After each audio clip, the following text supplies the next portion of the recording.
upang mapalalim ang ugnayan at pagtutulungan ng mga may-ari ng firing ranges at mga pinuno ng gun club sa rehiyon. Matagumpay na sinagawa ng Regional Civil Security Unit 5 sa pangunguna ni Police Lieutenant Colonel Lolibet Rilano, Officer in Charge, ang Stakeholders Partnership Forum kahapon July 16, 2025 sa Rockport Cottage Resto Bar and Catering Services sa Barangay Puro, Legazpi City.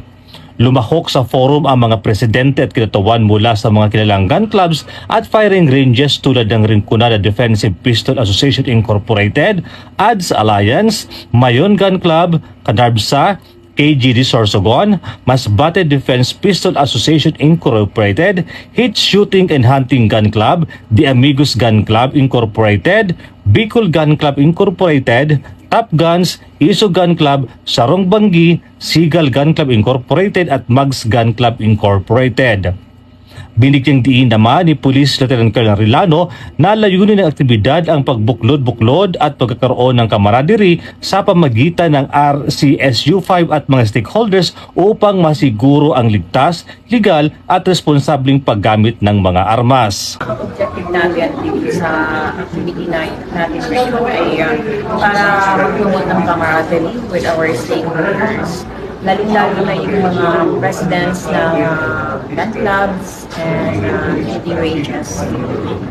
Natin ay mga presidents ng gun clubs, so including yung mga owners ng shooting ranges.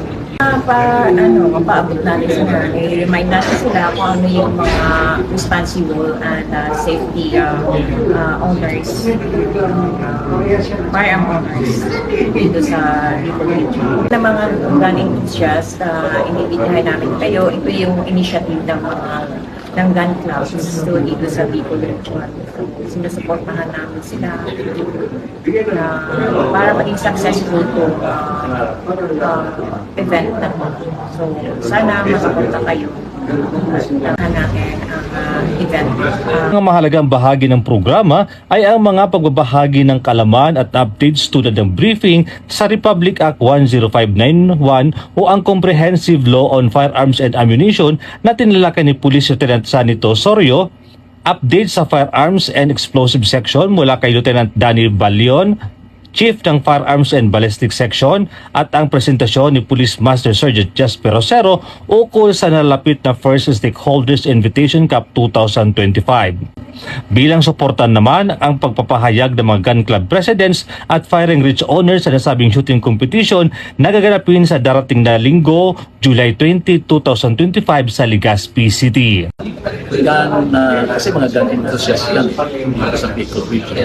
And we were updating on the RA 10195 for the Comprehensive Firearms Law. Pinaabot sa amin ang RCSU-5 kung ano dapat, what are the obligations, responsibilities ng mga gun enthusiasts. Purposely para at least magagamit kami ng range at firing range. It's always for the safety of the shooters.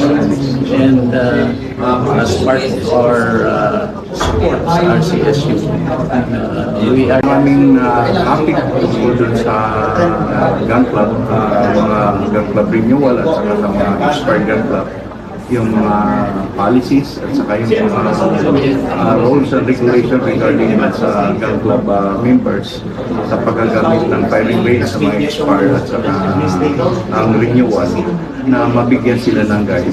Pati ang implementation ng renewal ng firearms license, magandang na-discuss natin sa stakeholders meeting. Ang naturang aktibidad ay inaasahang magsisilbing plataforma upang higit pang maisulong ang disiplina, koordinasyon at aktibong partisipasyon ng mga gun enthusiasts sa rehiyon.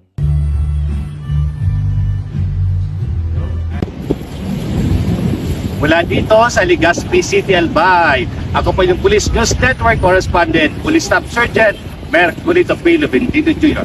Alagad ng batas, nakataguyod ng balitang pulis.